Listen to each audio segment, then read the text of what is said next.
Eu gostaria de cumprimentar a você que me assiste agora com a paz do Senhor. Amém? Para mim é motivo de alegria mais uma vez estar participando dessa série e mais uma vez poder estar te levando uma mensagem, uma palavra. E tenho certeza que Deus irá falar com você mais uma vez por esta mensagem. Gostaria que você me acompanhasse em uma leitura bíblica no segundo livro da Bíblia, em Êxodo, capítulo 2, nos 3 primeiros versículos. Êxodo capítulo 2 nos diz: E foi-se um varão da casa de Levi, e casou-se com uma filha de Levi. E a mulher concebeu, e teve um filho, e vendo que ele era formoso, escondeu-o por 3 meses. Não podendo, porém, mais escondê-lo, tomou uma arca de juncos, e vedou com betume e pés, e, pondo nela o menino, a pôs nos juncos à borda do rio. A você que me assiste nesse momento, nós já conhecemos essa história de Êxodo, que é o princípio de outra grande história de Israel, um contexto histórico onde, depois de José morrer no Egito, os filhos de Israel começam a se multiplicar e a se frutificar nessa terra estrangeira. E nessa história nós sabemos que por causa disso, o pessoal do Egito, ou o povo do Egito, começa a subjugar Israel e escraviza Israel. Mas o mais engraçado nessa história é que quanto mais eles escravizavam Israel, quanto mais eles oprimiam Israel, mais o povo crescia, mais o povo multiplicava. Quanto mais eles batiam, quanto mais eles massacravam, quanto mais eles oprimiam aquele povo, mais o povo de Israel multiplicava. A chegar ao ponto que o rei do Egito ele vai criar uma ordem, ele vai criar uma lei, que todo filho hebreu que nascesse menino deveria ser morto logo após que nascesse. Pois ele temia que essa multiplicação dos filhos de Israel pudessem criar uma rebelião e pudessem, vamos dizer assim, forçar a sua liberdade. E é engraçado essa linha de estratégia, porque o inimigo nunca vai te atacar quando você está no auge. Porque quando você está no auge, quando você está com o seu potencial lá em cima, ele sabe que você pode sim vencê-lo. O inimigo vai sempre procurar te atacar no começo, vai sempre procurar te atacar na onde você está se formando.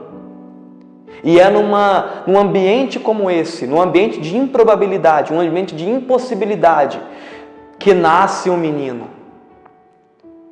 Que nasce um menino da tribo de Levi. Que de Joquebede e de Arão nasce Moisés. E é engraçado que sempre das improbabilidades e das impossibilidades Deus forma um sonho. Deus forma um ministério. Eu imagino eles vendo assim e falando: não poderia nascer menino, mas nasceu menino. Não poderia acontecer assim, mas aconteceu assim. Ei, tudo o que acontece está nos controles do Senhor. Assim como quando Moisés nasce num ambiente e num contexto histórico que era proibido o menino nascer, muitos sonhos e ministérios nascem numa base aonde não poderia, num lugar aonde ninguém esperava. Mas não é que nasceu para a morte, não. É que Deus existe um propósito, Deus fez um propósito, Deus criou um propósito aonde não poderia existir um propósito. E desta forma, eles escondem então Moisés. Moisés é escondido por 3 meses, até que ele começa a, vamos dizer assim, como criança, como um recém-nascido, ele começa a chorar, começa a fazer barulhos. Eu imagino que Joquebede já fica preocupada, porque não conseguia mais esconder o seu filho, e ela não poderia entregar o seu filho para a morte. Existia um propósito em Joquebede deixar seu filho crescer, mas maior ainda era o propósito de Deus para aquela criança. Ei, não se preocupa com o propósito que Deus colocou na sua mão, porque o propósito que Deus colocou na sua mão, Ele se responsabiliza, e não importa se a lei é matar a criança ou deixar viver, esse propósito ainda vai se realizar, porque o seu propósito pode até ser grande, os seus planos podem até ser grandes, mas não se esqueça que os planos de Deus são maior ainda, e os planos de Deus, eles não terminam aqui.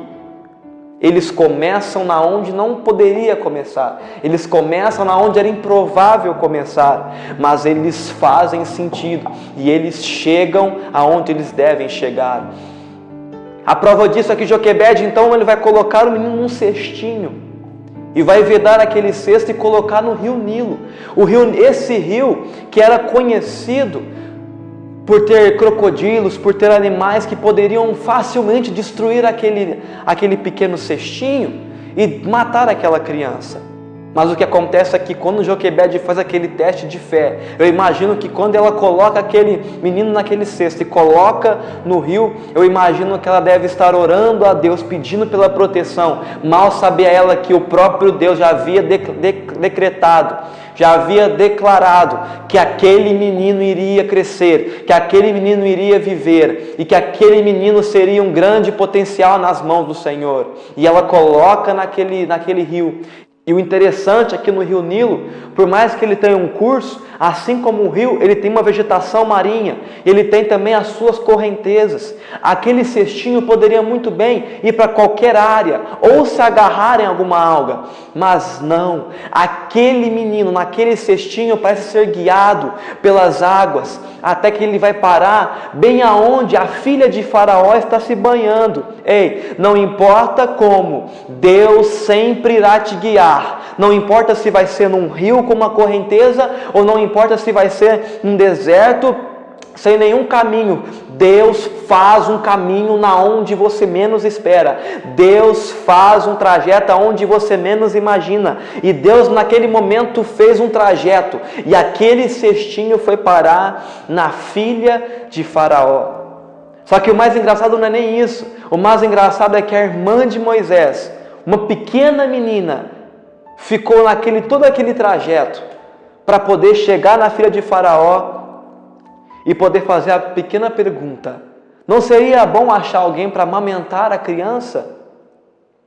Não importa como, mas Deus sempre tem uma Miriam para poder te ajudar quando você menos espera. Aquela criança foi fundamental na criação, não só de Moisés, como na história. Porque mesmo Moisés agora se tornando da família real, ele retorna para a casa de Joquebede. E agora a mesma vai ser paga para amamentar a criança. Ou seja, ela vai receber para cuidar de seu filho. E o que eu tiro disso é que não importa se tentam matar, não importa se o rio é perigoso, ou não importa para onde foi parar o seu sonho, Deus sempre tem uma pessoa que vai permitir que esse sonho possa florescer e que você possa receber de Deus nesses sonhos a bênção, que você possa receber de Deus a intimidade. Sabe o que é isso? É que num ambiente improvável, Deus fez aquilo que ninguém esperava. E Deus ainda fez que Joquebede recebesse para cuidar de seu filho. Então não importa se seu sonho já foi proibido por alguém, ou se foi amaldiçoado por alguém, não importa. Deus vai criar um projeto, criar um trajeto para que ele possa chegar no seu objetivo. E você vai receber de Deus grandes bênçãos e grandes maravilhas pelo seu sonho e propósito que Ele colocou em você. E eu gostaria de agradecer essa oportunidade em nome de Jesus.